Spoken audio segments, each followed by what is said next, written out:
we're going to fling to you for this game because you're going to be up there for it. I will be. He's on location. Desmond Van Bus will be up there Saturday night. Gold Coast Suns versus the Carlton Blues. At Metricum Stadium. At Metricum Stadium. And there'll be plenty of cum going there in the form of me. All right, I'm putting it straight out there. I feel like Carlton are being a little bit disrespected by the bookies here. $1.85 to beat Gold Coast. Gold Coast obviously lose wits. They've lost wits. That is a big, big loss. I'm fine. I'm being honest, Rich. I'm listening. I'm doing by the end of the podcast, there will be no grapes on there, right? Just like the amount of ruckmen that Gold Coast have, or amount of quality ruckmen. No. You know, what are you going to do? That's the first good analogy you've ever made. Because they're going to, do you know what? They're going to have to recruit Gary Ablett back because he's probably going to be the tallest person on their team. You know, like that's going to be tough. That is going to be tough. Doesn't matter who Carlton put in there. Doesn't matter. But $1.85 is a little bit of a disrespect. No respect on that. Who? Suns? No. Carlton are paying $1.85. Like, come on. I've got Carlton 1 to 39 comfortably. I'm going to be sitting there watching it, and that hurts me actually. Before I tell you about what I'm going to be doing at the game, that hurts me because I had big hopes for Gold Coast start of the year, and the wheels seem to be falling off. I looked at Stewie Jew. He's got like 15% win rate. That hurts. That's not fair on him. He deserves better than that. So a coach like Stewie Jew, you don't look at win rate. I do. You just can't because the situation he inherited. I understand they were dog, God-awful. but 15% is tough, and it's not getting bumped up. But why is it? Once again, it's the season that's begun, and the Gold Coast has got an injury list that looks like England's casualty rate at the end of World War One. How? Every year going, they seem to have 1 million dudes dead. It doesn't make sense. The worst part is like all these injuries as well. Like they're not even soft tissue. Like they're just really bad. They're just bad luck. Like they're just ACLs or Matt Rao. You know, they're not even. You can't do anything about them. No, it's just pure dumb luck. And there's no reason either. Like there's not. You see on the Jared Witts on the Instagram page, like all the idiots going, it's because of rotations. It's like no. Whoever said, if you said it's due to rotations, you're a fool. No, there's lots of falls. I saw at least 15 comments, and I'm looking going, due to rotations, the dude tore his ACL. Mm-hmm. His hamstring didn't fall off the bone. He got fallen onto by a man who weighs 400 kilos and is 9 feet tall. And he's literally the human epitome of a brick. Like it's just how it is. Like so, if you make those comments, I'm not going to lie to you. You're going to have to get the old sensible Dan spectacles out and watch the game. R.I.P. in peace to Jared Witts. Get better soon. I hate that. Because he had an unreal start, like, as you kind of said, the informed ruckman, really. Mm-hmm. The informed unsung hero of the ruck division, as Bruce Bufford said. And just a battler. Every year just takes on the ruck role 100% pretty much by himself. Never has any help. He just gets the job done week in, week out. So yeah, Carlton comfortably. 1 to 39. Wouldn't surprise me. Whatever the line is, I'd be getting on that because if they're paying $1.85, the line's probably going to be like... The only thing that beats Carlton is Carlton.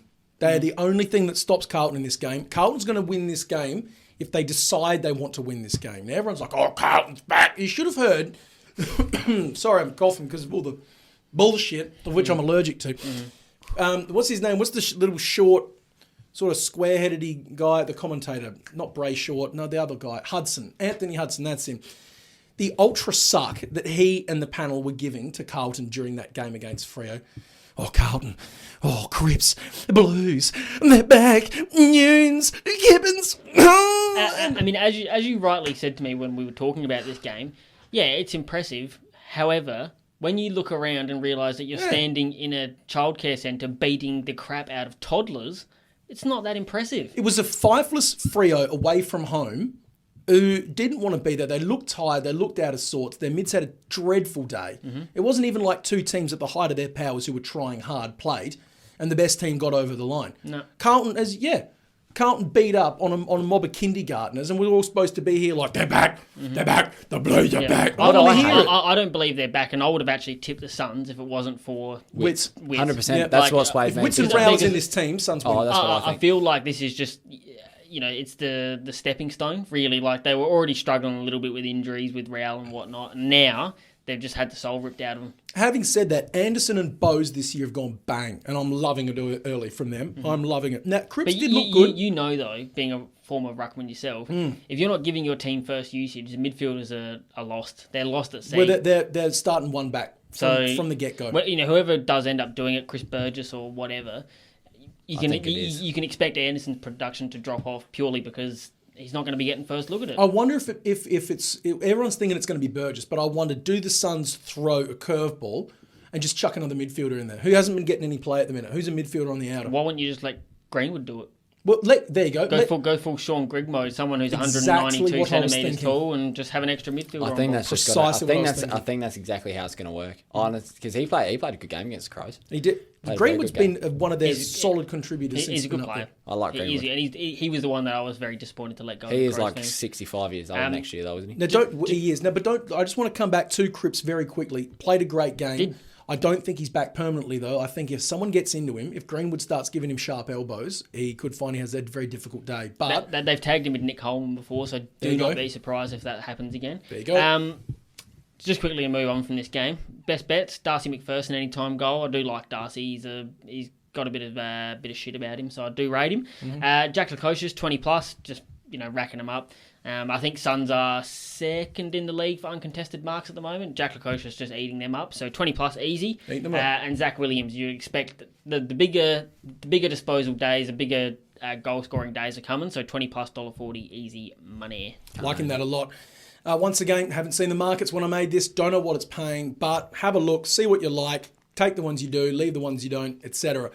Lukosius 20+. I know he only had 19 on the weekend, but he's good for it, and that's just going to pump his odds up for this week. Greenwood 20+, again, good for it. Sard 20+, seems to be paying about $1.25 each week, even though he keeps knocking around the 24 touch mark. So get into Sard. Walsh 25, he'll do that easy. Gibbons goal, been good for it. He was the last thing to happen in my multi for that Carlton game, and it happened with about 11 seconds left of the game. I was like, thank you, Gibbo. And Jack Nunes, anytime goal. He's been very quietly under the radar. He's looking better than he did last year, Nunes, and he had a pretty good year last year. He did. I think he had about a goal, and might even been 2 goals last week, and 25-ish touches against Freo. Looking real good.